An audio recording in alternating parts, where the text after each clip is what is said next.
Okay. Hello, everyone. Thank you so much for being here. I'm so excited to be here with you all.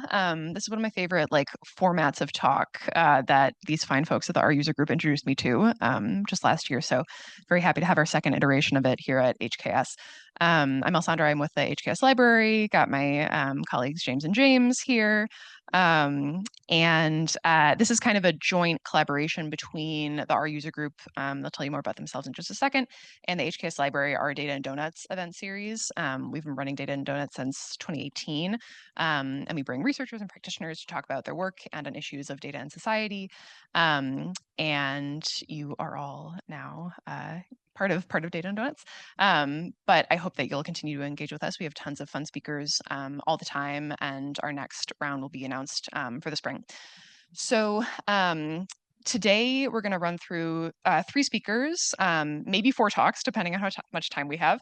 But the way that it'll go is that we'll have our first talk, and then we'll have time for questions, and then our second talk, time for questions, third talk, and then at the end we'll do our raffle. It can be a pretty informal thing, so if you have questions at any point, just raise your hand, shout out.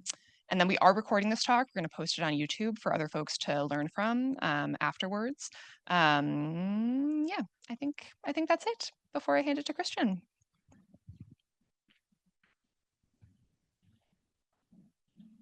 All right. Okay. Thank you so much, Alessandra. I'll just give kind of some brief context for why we're here, and I'll introduce myself. So I'm a second-year PhD student now in biostatistics down at the Harvard School of Public Health in the Longwood medical area. Before that, I was a statistical programmer in a couple different labs at the School of Public Health for about 6 years. So I came to really do a lot of R programming, I guess is one way to put it. And I'll let Nicole tell you more about the background of our group. But thank you all so much for being here, and I look forward to the talks. I've prepared a couple today just to make sure we have some really delightful material to go over. So I'll let Nicole introduce herself.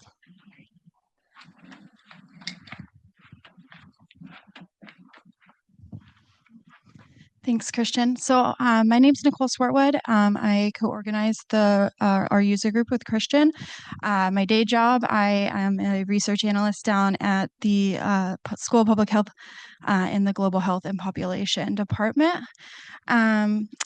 Christian and myself and another Harvard affiliate decided to found the R user group. I'm not even sure how many years ago, for a number of years ago.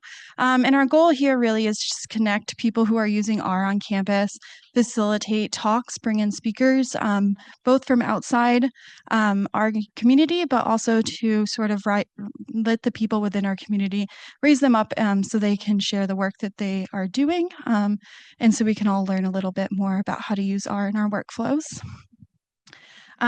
We have since lost our third organizer. She has moved on to a different position. And so Christian is in his PhD program. I am looking to enter a PhD program next year. So we are in much need of someone with more time than we have to help us organize the group. So if you have any interest at all in helping us facilitate talks, giving a talk would also be fantastic. Please let us know. You can talk to Christian and I after, or shoot us an email if you're interested.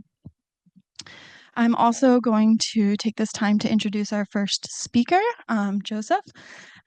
He is a G5 PhD candidate in health policy and economics here at Harvard. And he's going to be talking about default enrollment for dual eligible Medicare and Medicaid beneficiaries. And I'm really excited to hear about this talk because I'm trying to learn more about differences, and I'm excited to see how this application will turn out. Thanks.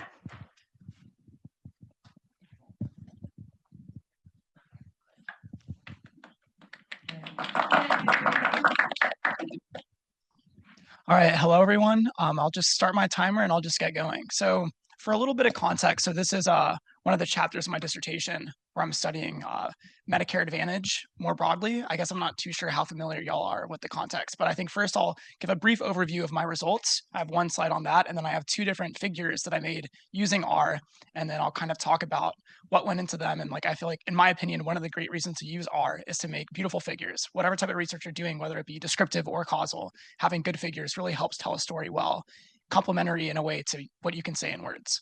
So and I guess this is with a co-author. Her name's Vilsa Curto. She's at UCLA now. So an overview. So the question that I'm trying to answer in my research is, how does the default enrollment policy for Medicaid managed care beneficiaries gaining Medicare coverage affect their D-SNP enrollment? The data and methods is I'm using Medicare and Medicaid administrative data from 2009 to 2019, and I have a Freedom of Information Act list of D-SNP plans that are approved for default enrollment. And then I use a difference in differences research design with this new approach called two-stage difference in differences from Gardner et al., which is a working paper. And then the great thing about R, I guess the R part of this is like there's already a package on R that you can use that's on CRAN. So it was really simple. I just use their package, does their fancy estimator, and then does really easy event study coefficients that you can plot. So then hopefully, well, I think it looks nice. I'll show you all. You can be the judge if you think it looks nice too. Results. So across 6 states, 135,000 people were eligible for this default enrollment policy, which increased the probability of enrolling in a D-SNP by 160%, which is 15 percentage points. And there's been no research on this topic at all before. So I think any sort of results on this are interesting. And it's really important for there's current policy debates on what we should do about D-SNPs and dual eligibles. And hopefully the terminology isn't too confusing, but I guess if you'll take my word for it, it's an important topic. And then the takeaway is that defaults are powerful in this context relative to baseline D-SNP take-up, but the overall size of this effect is actually much lower than other health insurance contexts, where the default effect is closer to 84% in the low-income subsidy Part D program, or closer to 33% in the Massachusetts ACA exchanges. All right, so now that's the research part that's kind of R agnostic, but now I'll kind of go into the R specific parts. So first, here's a plot that I made using ggplot, one of my favorite things about R, and it's looking at the raw trends of D-SNP enrollment and then default enrollment timing. And so we have it split across, so on the y-axis, we have the share of beneficiaries that are enrolled in a D-SNP, and on the x-axis, we have time. And then I used facet wrap for each of the different states to split it out, so it's a little easier to see. And then we have the different kind of firms. This is where the treatment's at, is that which company's plan are you enrolled in? And then we have the never treated in these kind of gray triangles, and then all the different companies that are treated at different times in these different colors. And then as you can see, I feel like ggplot, it does most of the work, but I think it shows just a nice visualization. We also have these dotted lines when the policy change went into place.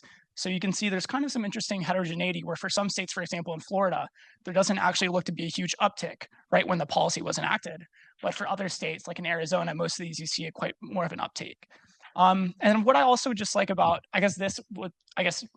R makes it nice to make these visualizations. Like I said, this is just in ggplot, a lot of coding, but I think I'm going to try to make it into more of a function so I can reproduce this, because a lot of my research is a lot of these panel research designs where you're looking at comparing different things over time, different groups. Yeah, so the next thing is the event studies of default enrollment on D-SNP enrollment. So I guess if you, unfortunately, I don't have enough time to really teach you what diff and diff is if you're not familiar with it, but essentially what this is doing is like you can essentially look at what's happening after the treatment. So the dotted line is the treatment. The vertical dotted line is the time of treatment. And then the horizontal dotted line is, I guess, is a null effect. And then what I have is the two-way fixed effects. This is kind of like the basic traditional estimator. And then you have the two-stage diff and diff, which is the new estimator. And what's nice is that in R, there's called 2SDID is the name of the package. So if you're doing any causal inference with diff and diff, I'd recommend checking out the package. It's super easy. You just plug in your Y variable, your X variable, the covariates, the time, and it does it all for you. And then it puts it out into a nice Tibble data frame. And then with that data frame, you can pretty easily make a nice plot like this. And essentially it shows like one of the key assumptions for diff and diff is parallel trends. One part of that you can test is the pre-trend. So like beforehand, are these coefficients different from 0? And they're not really, which is a good sign for the kind of causal inference part of it. Then afterwards, even if t minus 0, there's a little bit, there might not be as much an effect because the kind of timing within the year, but afterwards we do see a pretty substantial effect, and then it kind of drops off later on. But yeah, I think I'm a little fast, but that's pretty much, that's it for my presentation. And then yeah, happy to answer any questions about the context and the research design, as well as any of the figures or the R specific stuff too. Thank you.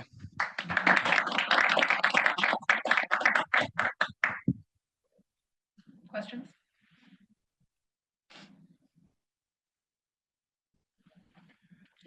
a really very specific question. I just want our people online to be able to hear. Hi. One question that I had was your plots, first of all, look amazing and super clean. But one of the things I was really struck with is you have 11 different lines here, and I think they're all different colors. And I know that for me and ggplot, I often struggle to come up with an intuitive color design or something to distinguish that many different trends. And so I was curious if you're using a package or how you came up with your color scheme, or like how you came up with, such a lovely color scheme for your plot.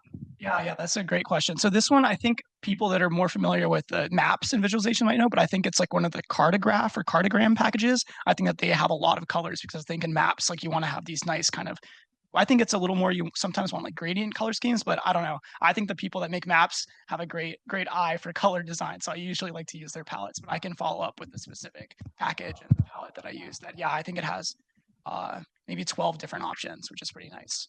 That'd be great. Thank you so much. I know this is the R user group, but I'll ask a substantive question. And I'm just wondering if you could maybe, I don't know if speculate is the right word, but I'm wondering, you pointed out the kind of lagged effects in some states versus others. Do you have thoughts about what's going on there? Yeah, so it's a little technical, but I'll answer it. So essentially, like what we observe, the treatment that we observe is approval to use default enrollment. So it's essentially the government, CMS, is giving approval to these companies to implement it, but we don't actually observe if they're implementing it or not. So I think, for example, in Florida, my guess is they might not even be implementing it, but unfortunately, we can't observe that. And then for other states, I think even when you get an approval, the company has the kind of, it's at their own discretion at what timing they want to do it. So if they're not approved, they're not allowed to do it. But if they're approved, they can choose whenever they want to do it. So I'm thinking there might be some of that, but unfortunately, like we don't have that data. And I think that from some of like the causal inference points of the assumptions, I think we maybe want to stick with this approval from the government, which seems a bit more exogenous than their actual implementation, which might be a bit more endogenous to some of the other outcomes that we're interested in, such as DSNP enrollment, as well as health outcomes, which is what we're eventually interested in studying. Great, thank you so much. I also wanted to second, the plots are beautiful. They're really well done. It's been a lot of time, but yeah, I feel like it's great. I mean, I feel like it's fun. There's a lot of coding and a lot of numbers and math, but then sometimes it's nice to kind of focus on the little artistic part of making the plots too. So yeah. Absolutely. Any other questions or questions from people online? Nothing online. All right, well, let's thank our speaker again, and we can. All right, so I'm super pleased to have Camden Blatchly here, who is a software developer at the Center on Rural Innovation, who will be telling us about Corey.data.fcc, which is a new R package that simplifies access to the Federal Communication Commission's broadband data, making it easier to access and map. I'll go ahead and let Camden take it from here.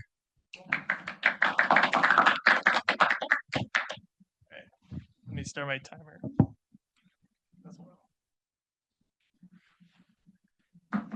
Cool. All right, thanks y'all for coming out.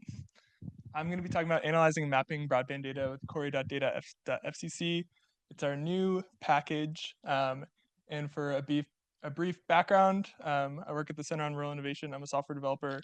And as part, we are a rural economic development nonprofit, which sort of necessitates a focus on rural broadband because of this chart here.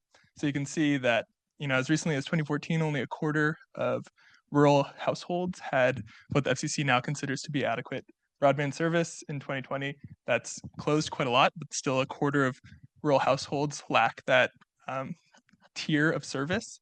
So we're heavily focused on rural broadband data and trying to expand access to rural areas. And luckily, broadband funding is having a pretty large moment right now. There's 90 billion set aside to close the digital divide. Sort of the stated aim is providing every single household with 100 over 20 megabits per second service. Whether we will get there is highly uncertain. But there are big consequences. And so at our org, we focused on some of the economic consequences. Recently, we completed a report that found that counties with higher broadband utilization have higher growth rates across entrepreneurship, per capita income, and otherwise. And I encourage you to check that out. Used a propensity score and also which deployed a lot of the data that is in the package I'm about to talk about. So hopefully I've convinced you that broadband data matters and you want to check it out. And so here's a screenshot of the National Broadband Maps access point for data downloads from the FCC. It's quite cumbersome. You'd have to click many times, repeat for every version.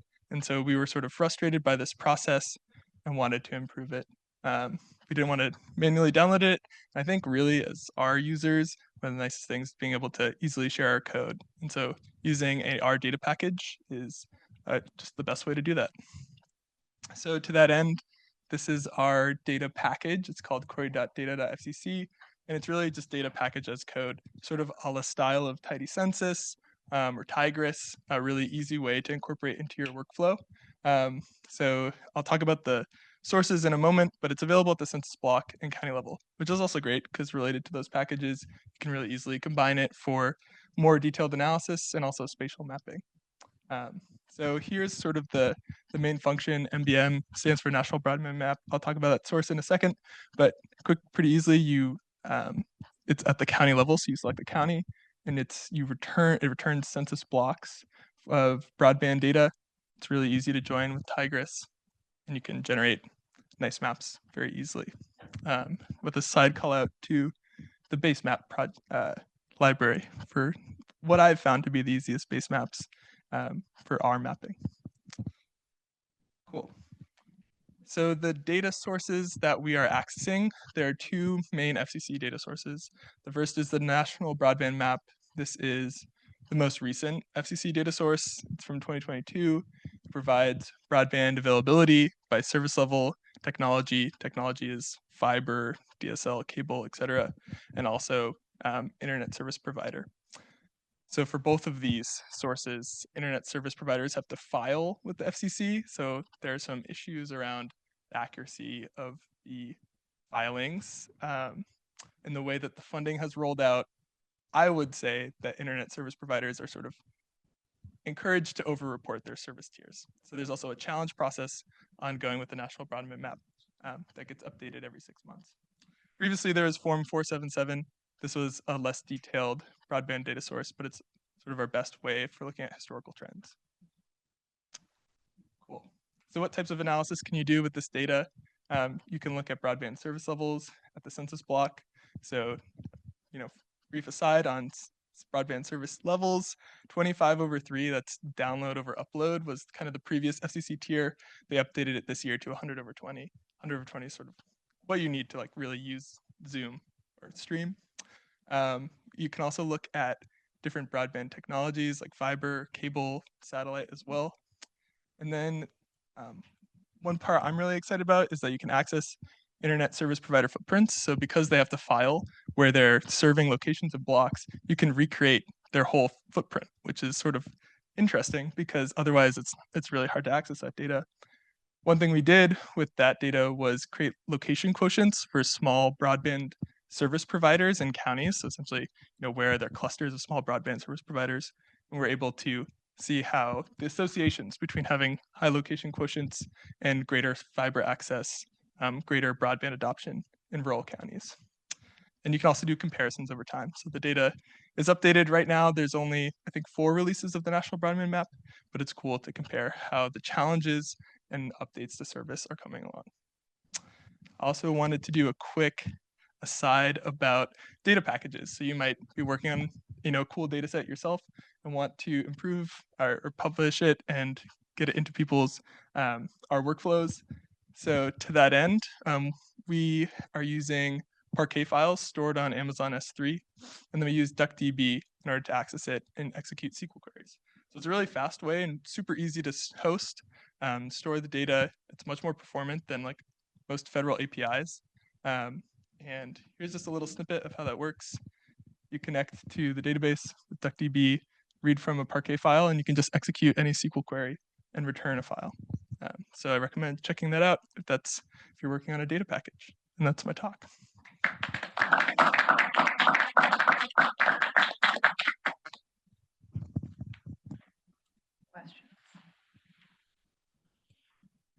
including online.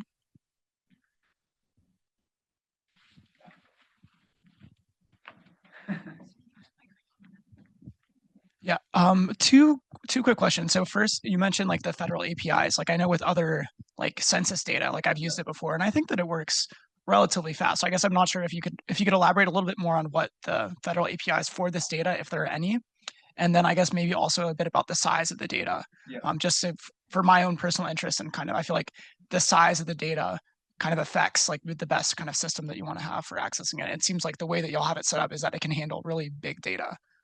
Totally. So on the federal API front, I believe there is an API for FCC broadband data collection, but it is, I guess it depends API to API. So like, the Tidycensus census API I think works great. I've used some BEA APIs that are slower. Certainly, this is the fastest way we found to create our own sort of data package on an API. As for the size of the data, it is 46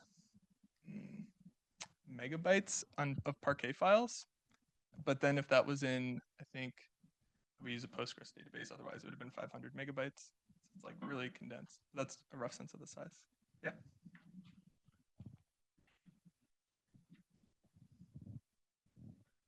I just want to say hi as a neighbor. I live in Lebanon, just across the river. Oh, really? Yeah. Nice. Upper Valley represent. Yeah. I know when I saw the Northeast Kingdom map, I was like, James will be happy about that one. I don't really have a question. I just want to really applaud the work and say that it rings true to me in a certain way. I have a few colleagues who are really interested in like rural health. And then separately, I also have lots of colleagues in social and behavioral sciences who really study how like our ability to be networked to each other affects our lives and our ability to be healthy and things like that, especially as we age. And so I think there's just so much wonderful analysis that can be done with the data that you're making more available from like FCC about, network access and downstream analyses can get at like the inequities in who are not or who are getting kind of fast broadband rolled out to them sooner rather than later at a community level. So it's just really exciting work and I'm happy to see it. Thank you. I'm going to ask a question that might be a little bit aside, but this is fantastic work, and being able to see the distribution of broadband access, I think, is an amazing tool and asset to have. But I also wonder if you have thought about potentially, like, if there's any expansion or like ideas to look at potentially like access to a laptop or something that can then access the broadband. Anecdotally, I grew up in a very small town in rural Tennessee. I, in recent years, bought both my parents' laptops. They both have Wi-Fi.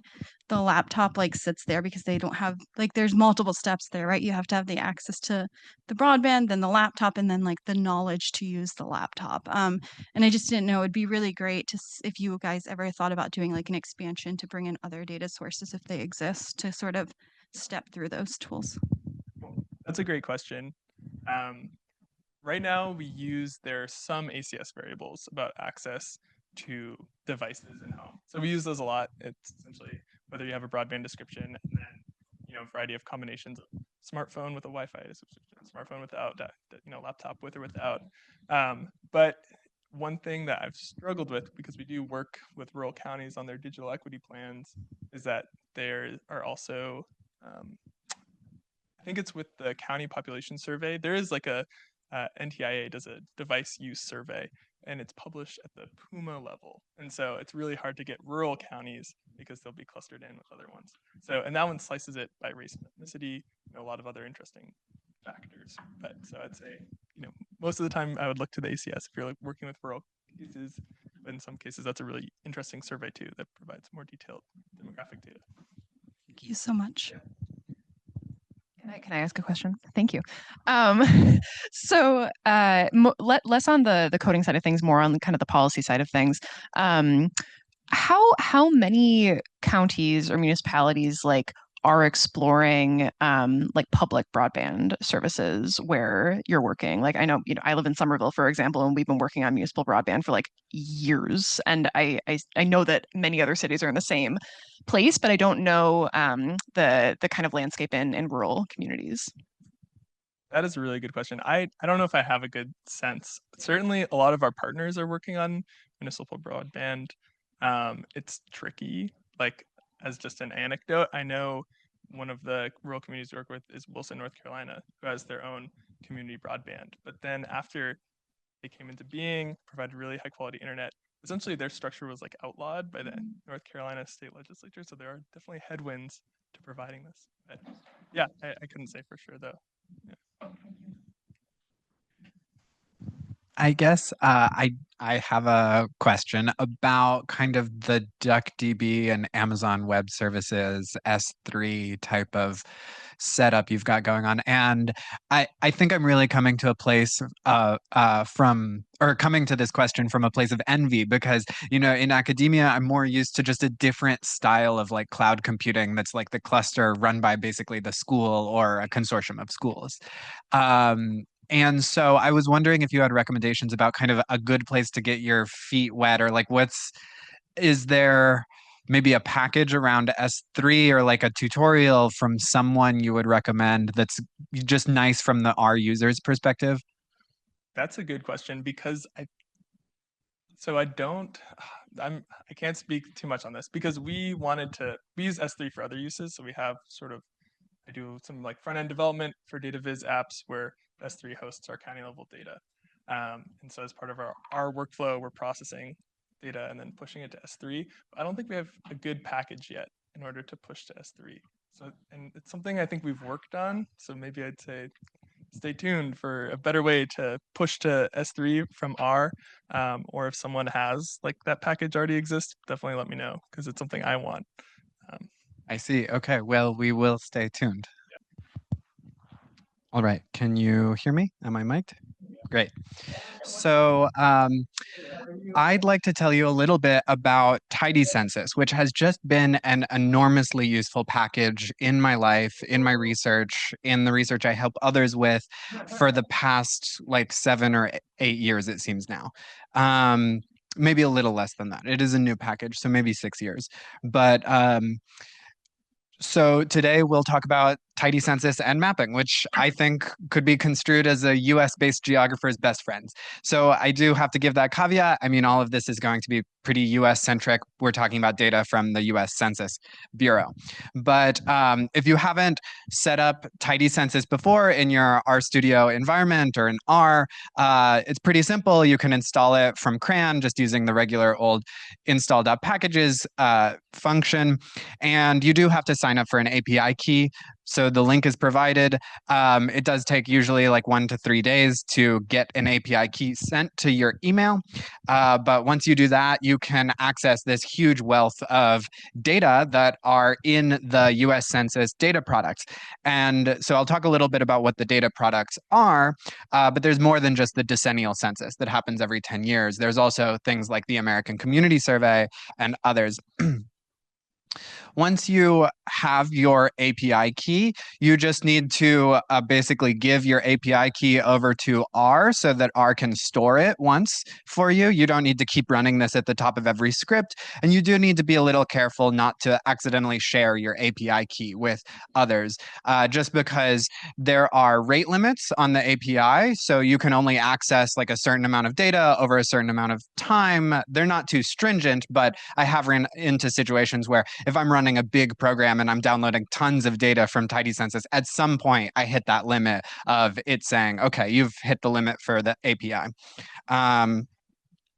But I'll just point out, like, a really common setup is to load something like the Tidyverse with the Tidycensus because it's a ton of data wrangling tools that work well together. So not only are there these different data sets like the decennial census or the American Community Survey or the Population Estimation Project, there are also data available at all different types of geographies that are recognized administrative geographies in the US. So you can get data from a lot of these US Census Bureau products at like the congressional district level, as I've highlighted here, but also school district level or zip code level, census block, census tract, lots of things like that. Also, I think there's a designated like American Indian Native like zones, geographic level. So there's all types of different geographies that may be more relevant to your research than kind of the common ones we see all the time, like county and zip code and state. So what am I doing here in the code? I'm using their get decennial function from the Tidycensus package, and I'm just extracting like the overall population sizes by congressional district. And this article from Kyle Walker and in the package documentation shows you kind of the basics of how to do this. But I think it's useful to point out, like, how would you know all the variables that you could ask for? So there's two ways that you can do this. You can do this the programmatic way shown below. You can load all the variables that are available and then like look at it as a table in R. The US Census API does also like provide the tables at links that you can just open up. Usually if you Google, like, I need the ACS 2020 like census variables, you can just find them. And then, you know, it is a little annoying to do it this way, but sometimes just Control F in this table gets you what you want really quickly, and gets you a sense of what's available, because there's a lot of things that are available in here. It's hard to kind of know without some reference point what all is available. And for those who don't know, I just want to share that the ACS, the American Community Survey, is different from the decennial census in that the decennial census aims to be 100% capture of the US population every 10 years. But then in between, there are these surveys run every year. That's the American Community Survey. And their most popular data product from that survey is the 5-year estimates, where they pool 5 years of data together. So you can get estimates for each of those years in between the decennial census. As well as I want to point out, the decennial census only has a couple big variables like race, age, size of household, things like that. But the ACS has a lot more data available. So here I want to highlight how you can get spatial data. So if we wanted, for example, like census tract level data, we just specify in this example in the get ACS, the geography equals tract. And then here I've found the variable for the median household income. And if you use like Tigris behind the scenes, it's loaded as part of Tidycensus or as a dependency of Tidycensus. Then you can just pass this data to ggplot with geom_sf, and that's going to produce your map. You need to specify the fill color to be the variable that you want. Most of the time when you download data from ACS or from Tidycensus, it's going to be in the estimates column. And then here I'm just doing some extra ggplot code to make the legend nice so that it appears in dollars, and give the figure a title. But maybe we want interactive data, and maybe we want some Boston specific data. So here I wanted to kind of look at the same information, the household income estimates for the Boston area. So most of these arguments are vectorized. If you want to pass a vector of variables to retrieve from the Census API, you can pass a vector here, same thing for county, et cetera, same thing for year, along with this geometry equals true to get the SF data, the spatial data. I also want to point out something I've found really helpful in my work is you can actually pass a named vector to the variables argument here, and naming these variables, giving them intuitive names instead of B19013_001 is quite helpful. But here what I've done is I've combined that with Leaflet to make an interactive map. Let's click on it. And there's a couple of things going on here. So now we can like explore our map. I mean, it should ring true that, for example, like Newton is really high income.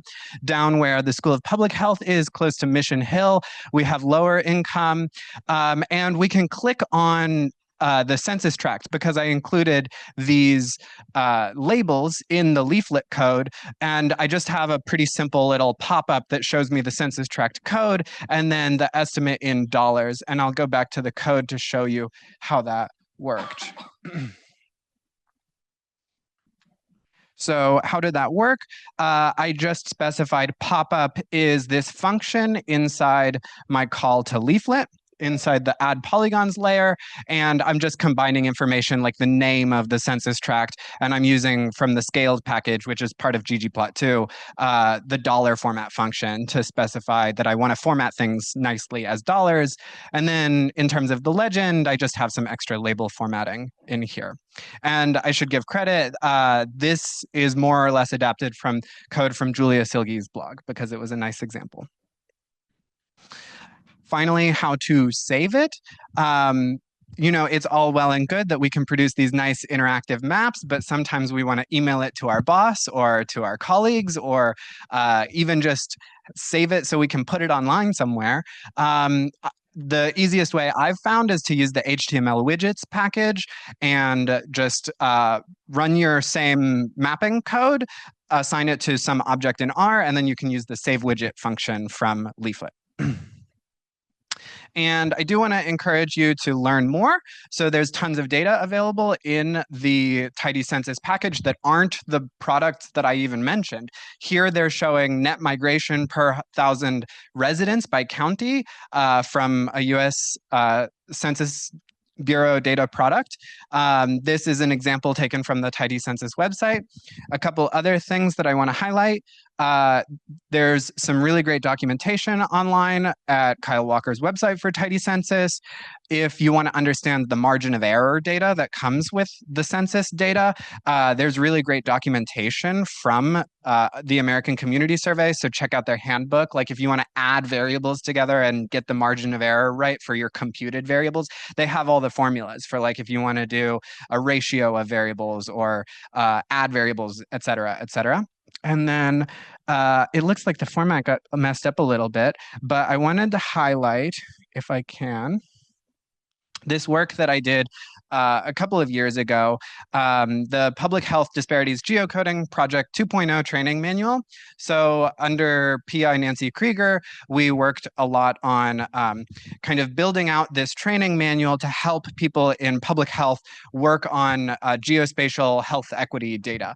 And so you'll find more introduction to Tidycensus in things like the Getting Your Data chapter, and you'll find a little bit more information, for example, about the hierarchy or structure of census GeoIDs and all the divisions available and things like that is all wrapped up nicely in this book for you, as well as some ways to make some interactive maps.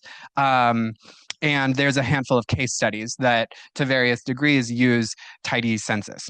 So that was what I wanted to highlight in terms of learning more. And I'll just wrap up and say you can find these slides online on my GitHub.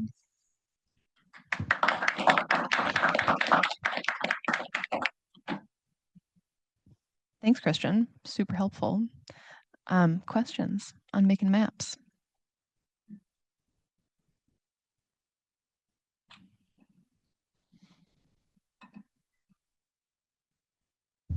It's super easy. Love seeing Leaflet. Leaflet is game changing. I find myself going back and forth between Leaflet and MapDeck. MapDeck has some really easy user interface aspects, but then I find Leaflet is kind of the most configurable. MapDeck makes certain things quite easy, and then Leaflet, if you really need to customize the legend or customize the layers really carefully, things like that, Leaflet is quite good.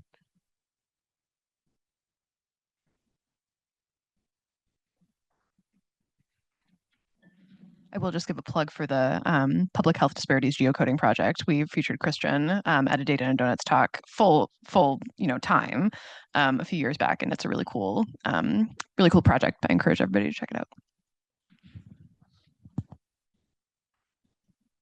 All right. Well, maybe we move on to my next talk. Don't talk.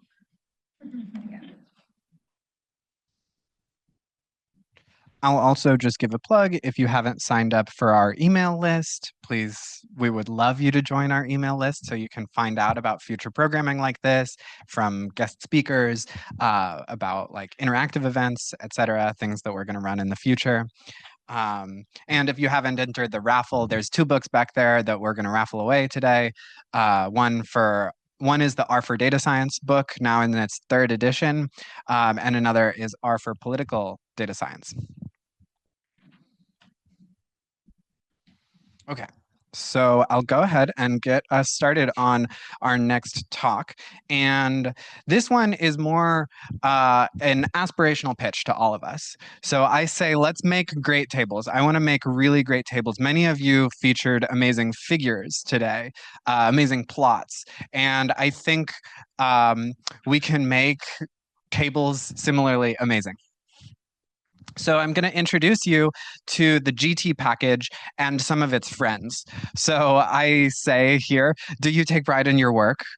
Do you want your tables to be par excellence? Then a tool like GT can be handy for you.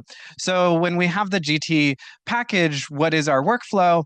Basically, GT is going to be the workhorse that takes our table or tabular data and turns it into kind of a publication ready table. That could be in HTML, it could be in LaTeX, or some other document format like Markdown, things like that. So I'll just introduce an example data set really quick. This is an absolute favorite data set of mine, the Palmer Penguins data set. What's nice about it, it's kind of a stand-in for like the empty cars or Iris data set. If you've seen those a bunch, maybe they're tired and old now. But the Penguins data set is nice because it's about penguins, which is just fantastic. It also has missing observations, which is kind of more like a lot of real data sets. And it has like a good amount of variables without being too many, which some of those other example data sets I just mentioned lack. Of course, if we want to just get acquainted with the Palmer Penguins data set, maybe how many of you have had to produce like a table 1 for a publication? Do you know what I mean by table 1? In biomedicine, in a lot of population studies, things like that, it's like you have this observational data set, usually about people, and then the first table is, okay, well, who's in your data set? How many people do you have of different types? How many observations in each category? What are some averages, etc. So I think to make your first GT table, I actually want to say just use the GT summary package, which provides handy functions to make summary tables. It also produces like regression output tables, like for regression models. You can quickly summarize regression coefficients, their standard errors, model performance like R squared, et cetera, et cetera. But here, if we just start with passing Penguins data set to table summary, we get this nice table that shows for each of the variables the breakdown, like the count and the proportion represented by that count in the data set. And then also, if you scroll down to the bottom, this little footnote, which you can totally change and user specify, on the second column is telling us that what's shown here are the n in percents, but also for continuous variables, the median and interquartile range. So if you wanted something else, 95 percentile ranges or something like that, you could absolutely specify that instead. And so this is okay, I guess, for a first table, but we want to do better. And I feel like one of the things we always are interested in like economics and public health is stratification of some kind, right? We want to know different effects, different associations for different groups of people, or in this case, different types of penguins. And so here, I think an obvious variable to stratify on is maybe the species variable. And so all you have to do with GT summary is just put a comma and then by equals species, and it's going to produce this, which is getting us quite close to something professional. Also, I'll point out the defaults in GT summary are to include a subcategory called unknown for missing data and just provide the counts. So that's like made visible for you as the user of the data relatively easily. Of course, you can override these defaults. And here, yeah, that's all I want to say about that. So now I promised kind of professional or publication ready tables, and maybe we're not going to finish making one today, but there's some basic things we have to do. Like we have to have a title for the table. We might need to be able to flexibly specify footnotes or a subtitle. We might need some headers for the columns, things like that. So here I'm just taking what produced the last slide, this table summary call on penguins by species. GT summary provides a function as GT to cast the object in R to a GT object. I'm pretty sure that GT summary objects are basically identical to GT objects, but you do just need to go through this extra step to cast it to a regular old GT object. And then you can use all the functions from the GT universe on it. So here we're specifying the header for the table and the footnote for the table. And one thing that's super useful that I wanted to call out is the formatting is not too fussy if you know Markdown, right? So in Markdown, asterisk asterisk is for bolding, one asterisk is for italics, and there's a bunch of other options you can use. So, if you're including a citation in your footnote, you may want italics for the journal or something like that. And so now we're actually, I think, at a place where this is looking pretty good. I would do some more things to this. We don't need to do all of them together. Like I would probably rename the entries in this column. You could probably use like forcats or something from the Tidyverse to do that. The footnote looks pretty good to me. This is maybe a better table now for something that we would actually put in a publication, at least closer to it. And I guess what I want to leave us with, besides the implorement to make nice tables and get them in publications, is that I want to leave you with some inspiration to make really great tables in your own work. So GT is nice because it renders tables to HTML, and then you can go on and extend them to make them really, truly interactive.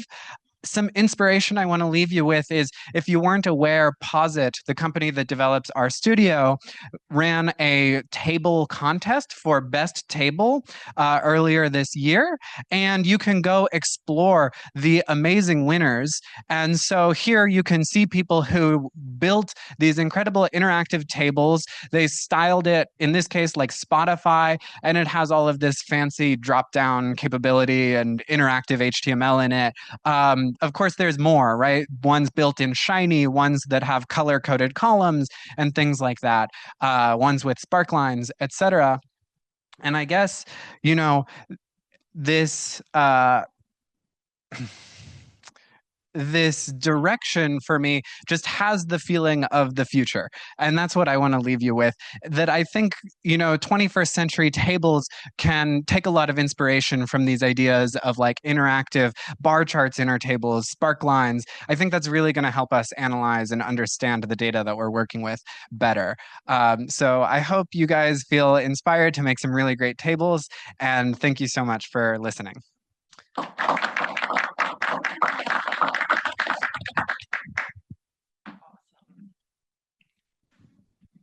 Anyone want to?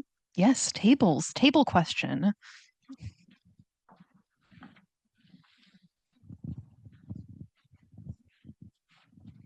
Can you hear me? Yeah. Okay. Sorry, I'm really new to R. I've been only learning it this semester, so this could be a little basic. But just want to understand if I got this right. So the GT summary, essentially I give the data and say what kind of a table I want, and it'll create that summary for me. It's like predetermined summary table. Yeah, so in this example, like I didn't have to do much of the summarization myself. It's, as you said, predetermined. Like here, I just give it my data and it knows I want kind of a frequency table for the categorical variables, like counts of how many appear in each level of the categorical variables, and then for the continuous variables to provide an average and or a median and an interquartile range. So it's making some assumptions for you about like what you want, this kind of basic style frequency table. However, I really want to highlight, like if you have a much more complicated table structure, then maybe GT summary like isn't going to do it automatically for you. Like if you have some really complicated type of data structure that you want to present in a table, then what I would usually do is produce that table or like tabular object in R, right? Just before thinking even about how to format it for publication. And then you would want to pass it to GT.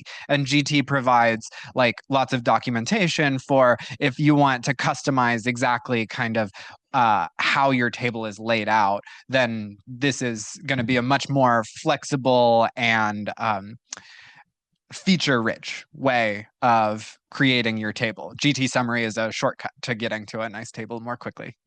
Okay, so it has templates of tables, and I can like take the kind of template I want and then customize it based on what I want. I wouldn't say templates, but there are kind of a lot of tables that are standard formats that are included. So yeah, I don't know how you would make your own template with GT summary, but it has some built-in ones like basically you don't have to do very much to get like summary table like in this format, and they have examples for like regression models on different scales. Here they're showing like this is quite useful if you make one model and then you make a hopeful improvement subsequent model. It has a format for making, you know, a comparison table of one model next to each other, and you can do that like side by side or vertically, like one on top of the other. So these are some examples of formats, and I think a lot of GT summary is motivated by like clinical trial type of examples. So that's what I kind of was meaning when I said thinking about like the biomedicine background. If we've run a trial, we want to present who our population was in table 1, and that's I think where they're coming from in the development of this package. Thank you. Yeah. Not a question, but a plug. For the R user group YouTube, we actually had one of the developers of GT Summary come in and give us a thorough 1-hour long talk on how we can create tables in GT Summary. So if you're interested in learning more, you can check out our YouTube channel. And she's a fantastic presenter and walks you through sort of all the customization steps.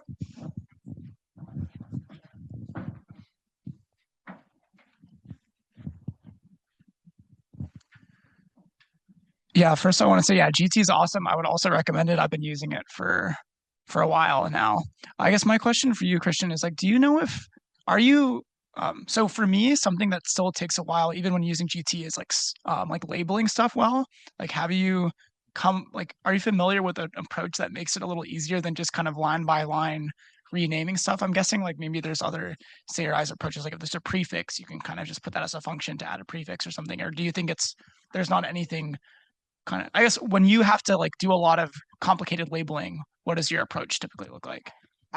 So I think it's a challenging subject because the cost benefit trade-off is quite high, I think, to implementing something other than just recoding the variable like when you need to, which is what you were describing, I think. Like, I think we often find ourselves in the situation where we make the table, it has all the data we want in it, but like everything needs to be formatted. The numbers need to be formatted. The like entries in the side columns need to be formatted. The headings need to be formatted, etc.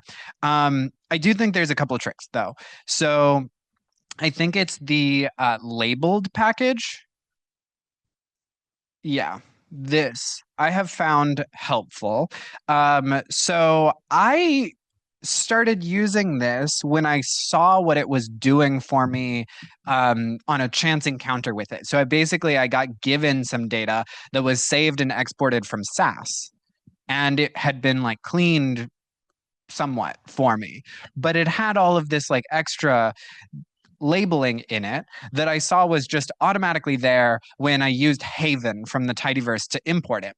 And so specifically, I mean, it had labels for the columns, and I mean both a variable name and like a sentence to go with it, like an English style, you know, communicative description of what the variable is. And then I also saw that this is getting used, I think, to label levels of factors. And so I think, you know, what I was saying about the cost benefit trade-off is a little bit high, but I think if it's a really important setting, it's worthwhile to go through and use this kind of an approach to basically label all of your data beforehand. And then when you get to the tabling process or figures, it's so easy to actually like pull these labels in. I think there's functions to basically just like swap like variable names with their labels relatively easily using this labeled package. And that's what I would do to kind of make that process easier. Let's see, I'm trying to think if there's anything else. I mean, you're totally right that like you end up doing a lot of line by line substitution, like with like forcats. The forcats package in R is, let's see, let's just go to this first. So it's a package specifically for dealing with factors. And so like recoding factors is not something that can be made a lot easier. Like there's no situation in which you can, I mean, maybe you could ask ChatGPT to come up with the label names for your factors, but if you're going to translate them into some kind of like English or native language, then you're going to have to specify those levels yourself. But if you need to do other things relating to factors, like specify the ordering of them or like reverse ordering, things like that, infrequency ordering, you can use the forcats package to do that. And that helps a lot with making this go a little bit faster. So you're not using like base R to re-level factors. Yeah, that's really helpful. I guess one other thing I just thought of too, like one example I think for me is like I like to have special formatting, like even of like the text itself, like, oh, I want it to be this font and this bold and this size. And I think with that, for me, something I've always said I'm going to do, but I haven't done it yet, is like just make that into a function. Where it's, and I think that you can just wrap all of this GT stuff in your own function where it'll like automatically apply, okay, the first stub head will be size 15, italicized, underlined, instead of like having to manually do it every single time and adding that. So maybe that's motivation for myself to actually write up these functions that'll like do it more programmatically. Yeah, I think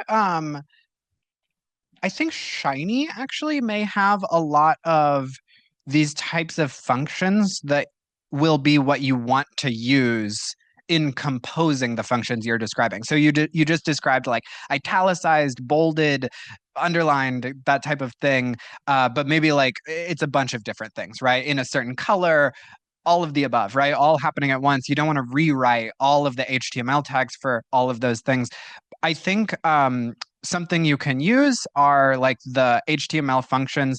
These tags in Shiny, my understanding is that if you use the tags provided by the Shiny function, it is basically wrappers that handle text formatting. And then you can give them arguments for like additional styling. And I think it would be really seamless to take that to the next step of composing your own functions, right? So the function body would just be a few of these tag calls with some extra styling, and then whatever the argument is on the like innermost piece of that. And then now you have your function that you might name like make bold, italicized, and red, right? And then you can use that throughout your document. Yeah, this is super helpful. Thank you. Yeah.